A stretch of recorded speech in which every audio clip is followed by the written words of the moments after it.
Nosy 30, guys. Let's get it. What is going? Whoa, this is a 200. Okay. Oh, my man got the head off. Uh-oh. Yeah. Uh-oh, look at that aluminum block, guys. Yes, we're going green. Just about everything is aluminum. All right, now I have yet to take the head off one of these. Every time I'm in one of these engines, it's to replace the engine. So, I'm not sure what. Is he about to send the head out? Where's the head? His head is over here. Uh-oh. What is going on here, guys? Where you at, Heller, Tom? Y'all recognize anything going on? I mean, the exhaust valve looks, but what problem is it in for? I don't know. Did it overheat? I do not know, fellas. Now, I think this is like one of those insurance jobs where they say, well, you must tear it down first. And he got it tore down, guys. Try to see what the problem is, but I don't know much. Who's going to take a risk or a chance on anything like this, guys? This is an aluminum block teamed up with an aluminum cylinder head. If this car overheated in any way, that's a chance that either one has failed. It's not like a PT Cruiser or somewhere. It's a cast iron steel block and an aluminum head. You can pretty much gamble and take a chance with your problem being the cylinder head. No, it's not like that. This is also has some aluminum on it. So if the head would overheat, retract, expand, so possibly could the block. Where is the head gasket? I want to see the head gasket. Again, I'm speculating. I don't know why it's. I don't know. Well, I don't know nothing. I'm just curious if it overheated or not. I don't know what a head gasket at, but yeah, these guys, these insurance company, they get, and at the end of the day, guys, it's their call. Okay, so they can in essence let you off the hook. All right, yeah, you can write up an estimate all you want. That's why I do not spend a lot of time diagnosing insurance related claims, because at the end of the day they're gonna tell you what you're gonna do. All right, and they're here responsible for that diagnosis. All right, see, you got it all tore apart. You can see the brick right here in the timing chain cover. That timing chain used to leak all the time, guys. This brick.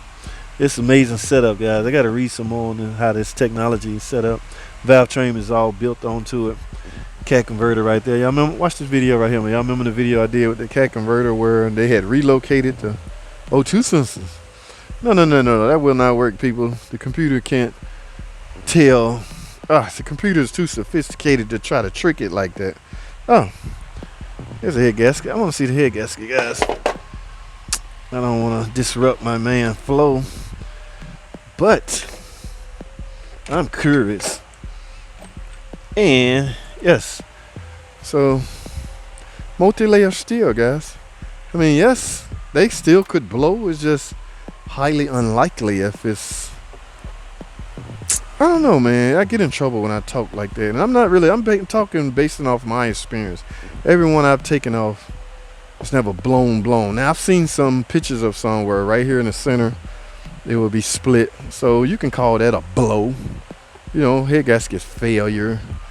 These can fail in a number of ways. They can leak, and also they can be blown and allow exhaust gases to enter into your cooling system.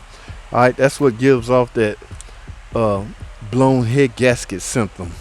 When you're getting the exhaust gases into the cooling system, you may have smoke, white smoke. You definitely will probably be overheating, but at any rate, it's not good. Okay, so this is the head gasket for this car. Just typical 4-banger MLS gasket. Multi-layered steel is what MLS stands for.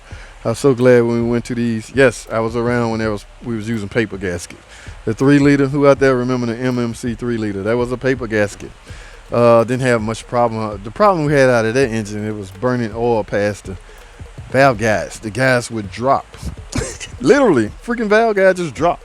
The repair for that is they make us take the head off, push the valve guide back up using a tool, and look, guys, we would take a ring, cut a groove into the guide, and put a snap ring on it so the guide would not drop again. Then go on with new valve stem oil seals and put the car back together. No more smoke. So the seals was basically popping off because the valve guide was dropping. Oh my, what time frame that was. We made a lot of money off of that, but just the mere fact that that was happening was confusing a lot of mechanics, because we like be under the impression that, oh, things like that can happen. Yes, guys, some just fluke accidents, fluke things happens in the automotive industry. Yes, there was a time when valve guys would just drop. Like, what the hell the valve? You put a valve cover off and you see the seal just laying over Imagine if that valve guy dropped and it end up, well, it's not going to end up in the cylinder because the valve is going to catch it, right? And the valve is being held by the spring. So it's just either going to set on the bottom of the valve, but you can't rotate up and down. So it will cause some catastrophic problem, guys. So you don't want to even think about that. I did a water pump on one of these one time. It was a pain in the butt. But guys, this is like a little Chrysler 200 ZF 9-speed front wheel drive transmission. You cannot properly service that transmission. What I mean by properly service it is replace the filter and the fluid. You can, however, replace the fluid. You'll get some of it out doing a drain and refill. Yes, that's a drain plug. You open and let it all out. As far as, watch this video right here on drain and refill. I think as far as proper service, which includes transmission filter change, in order to do that, the transmission has to come out. That is because the filter is behind the front pump.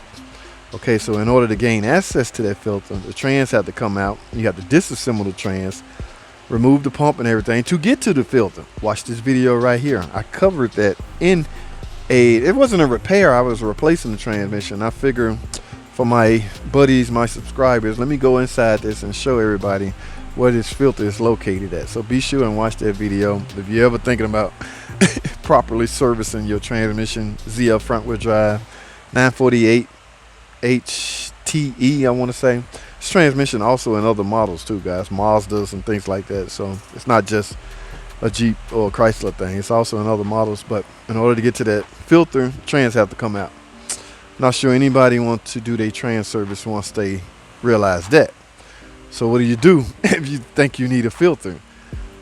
You ride it out, I guess. I don't know how they want us to suggest. Look at that big old huge electric power steering rack and pinion, guys. Yes, that is what we have come to. Notice there's no power steering pump up here. That is because everything is going electric. Getting rid of a lot of accessories. No power steering pump. Pretty soon they're going to find a way to make AC without hardware. All right, guys, that's all I have, man. Nosy 30. It was pretty much, we had fun, guys. That's all I have. I don't know what's going on right here. That's the engine came out of something else. We got this Pinner Star over here, guys. This is the one that sees up. So I hate when I show these engines, people go, Chrysler, piece of junk. No, guys. Some of this stuff was self-inflicting wounds. This lady ran on a puddle of water. Probably can still, yeah, look at that. You can still see water. Look at that. Water still in the intake. You cannot compress water. Once that cylinder, once those valves open and that water get in the cylinders, and the piston come up to compress the fuel and the fuel mixture, and there's water instead of fuel mixture, clank, you're done. Okay, that's exactly what happened to this one. So don't be saying Chrysler piece of junk. A lot of this stuff was induced. This engine is trash, so I will try to get the known good parts off of it because I may need them at my other location.